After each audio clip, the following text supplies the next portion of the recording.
লাগাতার 7 দিন লা হাওলা ওয়ালা কুওয়াতা ইল্লা বিল্লাহ পড়লে কি হয় আপনি জানেন? পুরা পৃথিবীটা আপনি জয় করতে পারবেন। এটা এতটাই পাওয়ারফুল একটা ইস্তেগফার, যেটার ব্যাপারে আল্লাহর হাবিব বিশ্বনবী সাল্লাল্লাহু আলাইহি ওয়াসাল্লাম আবু হুরায়রা নামক সাহাবীকে ডেকে বলতেছেন, আবু হুরায়রা, এই যে হাদিসের ভিতরে আসছে লা হাওলা ওয়ালা কুওয়াতা ইল্লা বিল্লাহ, এটা তুমি বেশি বেশি করে পড়বা। এটা হচ্ছে জান্নাতের একটা গুপ্তধন। কারণ আবু হুরায়রাকে বলা মানে কি সারা পৃথিবীর সমস্ত উম্মতি মুহাম্মদীকে বলা। একজন সাহাবীকে এনে বলা মানে আমাদেরকে নবীজি বলছেন, এ আবু হুরায়রা, এটা তুমি পড়বা, লা হাওলা ওয়ালা কুওয়াতা ইল্লা বিল্লাহ, এই ইস্তেগফারটা পড়বা। এটা হচ্ছে জান্নাতের গুপ্তধন, এটা বেশি বেশি করে পড়বা। এখন হাদিসের ভিতরে আসছে কত বেশি পড়বেন এটার কোনো নিয়ম নাই। বেশি বেশি পড়বা মানে আপনি যত বেশি পারেন তত বেশি পড়লে আপনার জন্য লাভ হবে, আপনার জন্য ফায়দা হবে।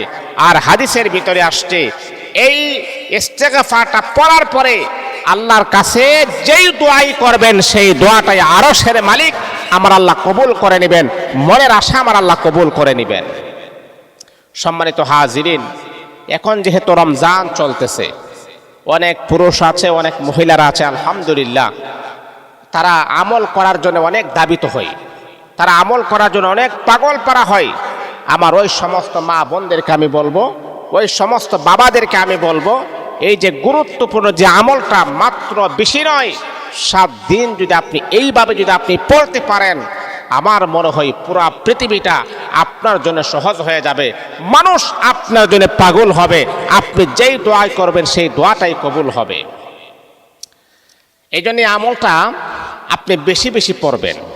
কারণ হাদিসের ভিতরে আসছে আমলটা কখন করবেন। আপনি যদি কোরআনকে প্রশ্ন করেন কখন করলে কাজ হয়, তখন কোরআনের ভিতর থেকে জবাব আসে ক্বাবলা তুলুইশ শামসি ওয়া ক্বাবলা গুরুবিহা, মানে সূর্য উদিত হওয়ার আগে এবং সূর্য অস্ত যাওয়ার আগে, এই 2 সময় যদি আপনি আমল করেন সেটা কিন্তু অনেক কবুল হয়। তাহলে একটা হলো ফজরের সময়, আর একটা হচ্ছে কি আসরের পরে মাগরিবের নামাজের আগ মুহূর্তে, ওই সময়টা দোয়া কবুল হয়। এ আল্লাহ পাক রব্বুল আলামিনের বান্দা বান্দি শোনো, যদি আপনি ফজরের নামাজের পরে আমলটা করেন তাহলে ফজরের নামাজ আপনি জামাতের সাথে আদায় করবেন। আমার মা বোনেরা, ফজরের নামাজ ঘরের ভিতরে পড়বেন। ফজরের নামাজ পড়ার পরে সূর্য উদিত হওয়ার আগ পর্যন্ত আপনি জায়নামাজে বসে আপনি পড়বেন লা হাওলা ওয়ালা কুওয়াতা ইল্লা বিল্লাহ, লা হাওলা ওয়ালা কুওয়াতা ইল্লা বিল্লাহ, লা হাওলা ওয়ালা কুওয়াতা ইল্লা বিল্লাহ।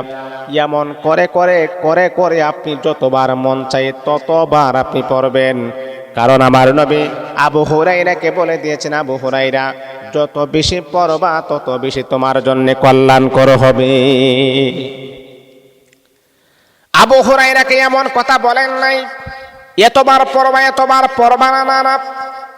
নবীর প্রিয় সাহাবী হযরত আবু হুরায়রাকে বললেন, আবু হুরায়রা, ওইটা হলো জান্নাতের গুপ্তধন, যত বেশি তুমি পড়বা তোমার জন্য ফায়দা হবে, তোমার জন্য উপকার হবে। এই জন্যে বন্ধুরে আমার মা বোনেরা, আপনার দোয়া কবুল হচ্ছে না, আপনার দোয়া অনেক আটকে আছেন, মনের কথাগুলো আপনি ব্যক্ত করতে পারতেছেন না, এটা আপনি পরে মালিকের কাছে দোয়া করুন, আমার আল্লাহ কবুল করে নেবেন। দেখেন আপনার মনের ভিতরে কি কষ্ট আছে, মুখ দ্বারা প্রকাশ করতে হই না, আমার আল্লাহ কিন্তু আপনার মনের খবরও জানে না? আল্লাহ কি বলেছেন যে ইন্নাল্লাহা আলিমুম বিজাতিস সদর, তোমার অন্তরের খবর একমাত্র শুধুমাত্র কেবলমাত্র আমি আল্লাহ জানি। আর আমি আল্লাহর কাছে বলতে হই না, আমি আল্লাহ কিন্তু তোমার মনের খবরও রাখি। আমরা তো কখন জানি? যখন সে মুখ দিয়ে যখন প্রকাশ করে তখনই আমরা জানি, এর আগে কিন্তু আমরা জানি না। কিন্তু আল্লাহ বলেন তোমার মনের ভিতরও এখনো কথাটা আসে নাই, এখনো তোমার মনের ভিতরে কথাটা আসে নাই। কারণ আমাদের মনের ভিতরে যে কথাটা আসে সেটা আমরা মুখ দ্বারা প্রকাশ করি।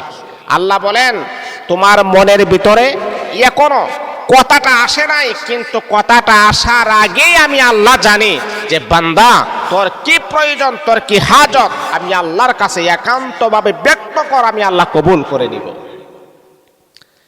এ আল্লাহ পাক রব্বুল আলামিনের বান্দা বান্দি শোনো, আমার মা বোনেরা, 1 নাম্বার হলো ফজরের নামাজের পরে আমলটা করবেন, 2 নাম্বার হলো আসর নামাজের পরে আমলটা করবেন।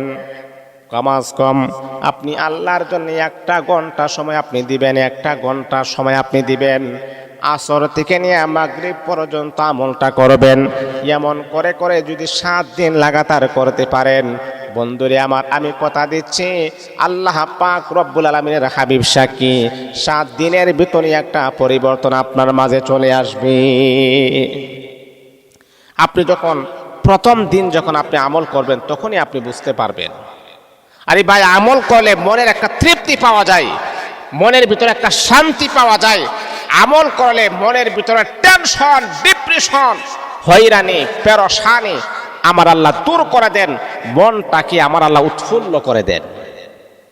অনেকের আছে যে স্বামী নিয়ে অনেক ঝামেলা চলতেছে, স্বামী তাকে ডিভোর্স দিয়ে দিবে, স্বামী তার কথাবার্তা শুনে না, স্বামী তাকে রাখবে না, মানে সংসার করবে না, ডিভোর্স দিয়ে দিবে। ওই নারীটা বলতেছে, হুজুর আমার তো 2টা ছেলে মেয়ে আছে, আমি তাদের কিনে আমি কোথায় যাব, কার কাছে যাব? তা আমি আমার ওই সমস্ত মাকে বলবো, মা আপনার এই টেনশন, ডিপ্রেশন, আপনার যে মনের ভিতরে একটা অস্থিরতা কাজ করতেছে, সেটা মানুষের কাছে ব্যক্ত না করে আরশের মালিক আমার আল্লাহর কাছে ব্যক্ত করুন। মাগরিবের নামাজের আগে, মানে আসরের নামাজের পরে, ফজরের নামাজের পরে এই যে ইস্তিগফারটা আপনি পড়া শুরু করুন। লা হাওলা ওয়ালা কুওয়াতা ইল্লা বিল্লাহ। এটার পাওয়ারটা কত দেখেন, এটার কেমন শক্তি, কেমন পাওয়ার। লা হাওলা ওয়ালা কুওয়াতা ইল্লা বিল্লাহ। আল্লাহ তুমি ছাড়া কোনো উপাস্য নাই, তোমার চাইতে শক্তিশালী আর কেউ নাই, তুমি ছাড়া কোনো সাহায্য করার কোনো ক্ষমতা নাই। মানে হলো এই তাসবিহটা আপনি পড়বেন, এর মানে হলো আপনি একেবারে আল্লাহ পাক রব্বুল আলামিনের কাছে আপনি সিলিন্ডার হয়ে গেলেন। আল্লাহ তুমি ছাড়া দেওয়ার মতো কোনো ক্ষমতা নাই, তুমি ছাড়া কেউ আমাদেরকে সাহায্য করার কোনো ক্ষমতা নাই। তুমি যদি আমাদেরকে কুদরতিভাবে সাহায্য করো তাহলে অবশ্যই সাহায্য পাবো, আর যদি তুমি আমাদেরকে সাহায্য না করো তাহলে আমরা একেবারে বিলুপ্ত হয়ে যাব। এ পৃথিবীর মানুষ সারা শোনো শোনো শোনো, আমার আল্লাহ পাক রব্বুল আলামিন বলে, বান্দা তুমি যখন একেবারে যখন সিলিন্ডার হয়ে যাও, একেবারে যখন সিলিন্ডার হয়ে যাও, আমি আল্লাহ পাকের উপরে পরিপূর্ণ আস্থা, পরিপূর্ণ ভরসা রেখে যখন একেবারে যখন সিলিন্ডার হয়ে যাও, আমি আল্লাহ তোমার দোয়াটা কবুল না করে কখনো থাকতে পারি না। কারণ আপনি দেখবেন পৃথিবীর নিজাম হলো, একটা ভিক্ষুক যখন এক ঘরে যখন যায়, এক ঘরে যখন গিয়া ভিক্ষা যখন না পায়, অপর ঘরে যায়, অপর ঘরে গিয়েও যদি না পায়, 3য় নাম্বার ঘরে যায়, ভিক্ষা পাওয়া যায়। কিন্তু আমার রব তো একজন, আমার আল্লাহ তো একজন, তিনি যদি আমাদেরকে ক্ষমা না করেন, দ্বিতীয় কোনো অপশন নাই, দ্বিতীয় কাহারও করে যাওয়ারও কোনো অপশন নাই। এই জন্যে ক্ষমা না করলেও তার কাছে চাইতে হবে, ক্ষমা করলেও তার কাছে চাইতে হবে। এই জন্যে পরিপূর্ণ আস্থা এবং ভরসা রেখে যদি দোয়া করতে থাকেন, করতে থাকেন, করতে থাকেন, দেখবেন একদিন আপনার সব দোয়া কবুল হয়ে গেছে। এই জন্যে বাবা, হতাশ হওয়া যাবে না, ইবাদত কবুল হওয়ার ক্ষেত্রে হতাশ হওয়া যাবে না।